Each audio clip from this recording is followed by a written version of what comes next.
آج ایک بڑے ہی عجیب و غریب قصے کو آپ کو سنانا ہے، کیونکہ مہمان بھی نرالے، میزبان بھی بڑے عظیم۔ جی ہاں، میزبان نبی، مہمان فرشتے۔ وہ کون سے نبی تھے جن کے یہاں فرشتے مہمان بن کر آئے؟ حضرت ابراہیم علیہ السلام بہت مہمان نواز تھے۔ منقول ہے کہ جب تک آپ کے دسترخوان پر مہمان نہیں آ جاتے تھے، آپ کھانا تناول نہیں فرماتے تھے۔ ایک دن مہمانوں کا ایک ایسا قافلہ آپ کے گھر اتر پڑا کہ ان مہمانوں سے آپ خود خوفزدہ ہو گئے۔ یہ حضرت جبریل علیہ السلام تھے جو 10 یا 12 فرشتوں کے ہمراہ تشریف لائے تھے اور سلام کر کے مکان کے اندر داخل ہو گئے۔ یہ سب فرشتے نہایت ہی خوبصورت انسانوں کی شکل میں تھے۔ اولاً تو یہ حضرات ایسے وقت تشریف لائے جو مہمانوں کے آنے کا وقت نہیں تھا، اور پھر یہ حضرات بغیر اجازت کے گھر میں اندر تشریف لے آئے، اور پھر جب کھانا پیش کیا گیا تو انہوں نے کھانے کا بھی منع کر دیا۔ تو ان مہمانوں کی ان تینوں باتوں، ان اداؤں کو دیکھ کر حضرت ابراہیم علیہ السلام کو کچھ خدشہ گزرا کہ شاید یہ لوگ دشمن ہیں، کیونکہ اس زمانے کا یہی رواج تھا کہ دشمن جس گھر میں دشمنی کے لیے جاتا تھا اس گھر میں کچھ کھاتا پیتا نہیں تھا۔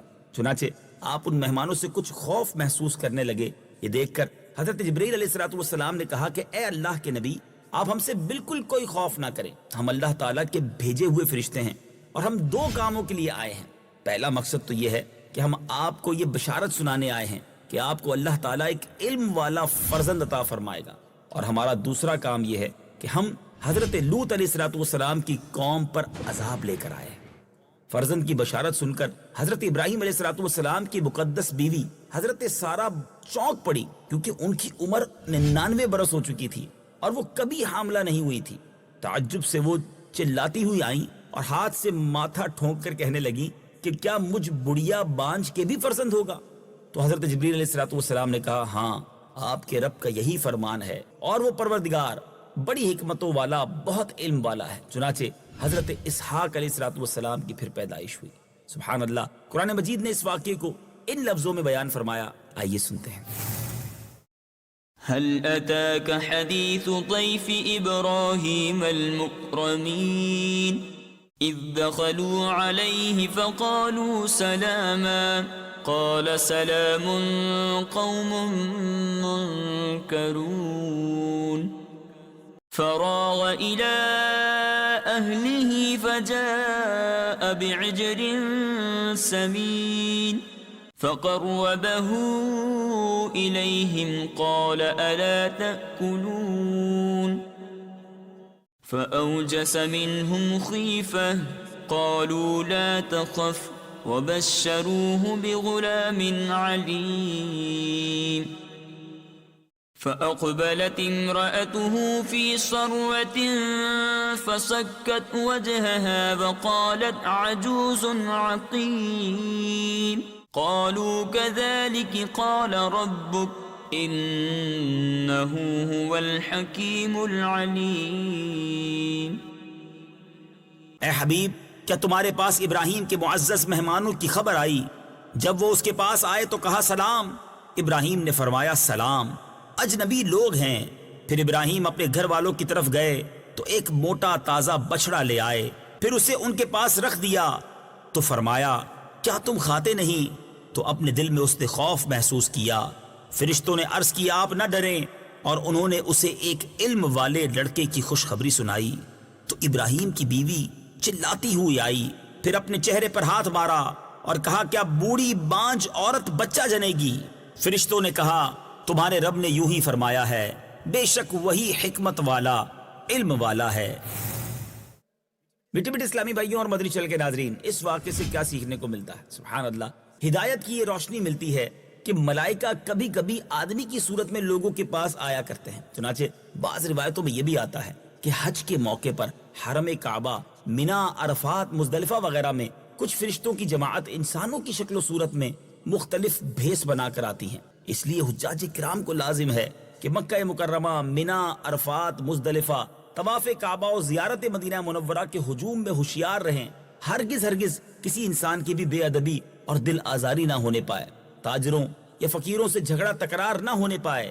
ہمیں کیا خبر کہ یہ آدمی ہے یا آدمی کی صورت میں کوئی فرشتہ ہے جو دھکا دے کر یا ڈانٹ کر ہمارے صبر کا، حلم کا امتحان تو نہیں لے رہا۔ یہ وہ نکتہ ہے جس سے عام طور پر لوگ ناواقف ہیں، اس لیے سفر حج میں قدم قدم پر لوگوں سے الجھتے اور جھگڑتے رہتے ہیں، اور بعض اوقات دنیا اور آخرت کا شدید نقصان اور خسارہ اٹھاتے ہیں. لہٰذا اس نقصان عظیم سے بچنے کی بہترین تدبیر یہی ہے کہ ہر شخص کے بارے میں یہی محسوس کرتے رہیں کہ شاید یہ کوئی فرشتہ ہو جو تاجر، سائل یا مزدور کے بھیس میں ہے، یا پھر اس سے سنبھل کر بات چیت کریں، حتی الامکان اس کو راضی رکھنے کی کوشش کریں. ہرگز کسی تلخ کلامی یا سخت گوئی کی نوبت نہ آنے دیں کہ اسی میں سلامتی ہے. سبحان اللہ. میرے میٹھے اسلامی بھائیوں، اب چلتے ہیں ایک اور خوبصورت واقعے کی طرف. واہ، اشارہ میرے نبی کا. سبحان اللہ، کیا شان ہے میرے آقا کی. زمین پر کھڑے ہو کر چاند کو اشارہ کریں، 2 ٹکڑے فرما دیں. نبی پاک اشارہ فرماتے تو میرے آقا کے بچپن میں چاند اسی طرف جھک جاتا. امام عشق و محبت اعلیٰ حضرت لکھتے ہیں نا، چاند جھک جاتا جدھر، انگلی اٹھاتے مہد میں، کیا ہی چلتا تھا اشاروں پر کھلونا نور کا. سبحان اللہ. اب جب نبی پاک علیہ الصلوۃ والسلام نے مکہ پاک میں یہ معجزہ دکھایا، یعنی چاند کو 2 ٹکڑے فرمایا تھا، ایک ٹکڑا جبل ابو قبیس پر نظر آیا اور دوسرا ٹکڑا جبل کعی کعان پر دیکھا گیا. اس طرح چاند کو 2 پارا کر کے نبی پاک علیہ الصلوۃ والسلام نے کفار مکہ کو دکھا دیا اور فرمایا اے لوگوں گواہ ہو جاؤ. اب یہ دیکھ کر بھی ان بدبختوں نے کیا کہا کہ محمد صلی اللہ تعالی علیہ وسلم نے معاذ اللہ ہماری نظر بندی کر دی ہے، ہم پر جادو کر دیا ہے. اور انہی کے جماعت کے لوگوں نے کہا کہ اگر یہ نظر بندی ہے تو مکہ کے باہر کسی آدمی کو چاند کے 2 حصے نظر نہ آئے ہوں گے. لہٰذا اب باہر سے جو قافلے آنے والے ہیں ان کی جستجو رکھو، مسافروں سے دریافت کرو، اگر دوسرے مقامات سے بھی چاند کا شک ہونا دیکھا گیا ہے تو بے شک یہ معجزہ ہے. چنانچہ سفر سے آنے والوں سے دریافت کیا گیا تو انہوں نے بیان کیا کہ ہم نے دیکھا اس روز چاند کے 2 ٹکڑے ہو گئے تھے. اس کے بعد مشرکین کو انکار کی گنجائش نہ رہی، لیکن وہ لوگ اپنے عناد سے اس کو جادو ہی کہتے رہے. یہ معجزہ عظیمہ سیاہ ستہ کی احادیث کثیرہ میں مذکور ہے، اور یہ حدیث اس قدر درجہ شہرت کو پہنچ گئی ہے کہ اس کا انکار کرنا عقل و انصاف سے دشمنی اور بے دینی ہے. اللہ تبارک و تعالیٰ نے بھی اس معجزے کا بیان قرآن کی سورہ قمر میں ان الفاظ کے ساتھ بالاعلان فرمایا. اقتربت الساعة وانشق القمر وإن يروا آية يعرضوا ويقولوا سحر مستمر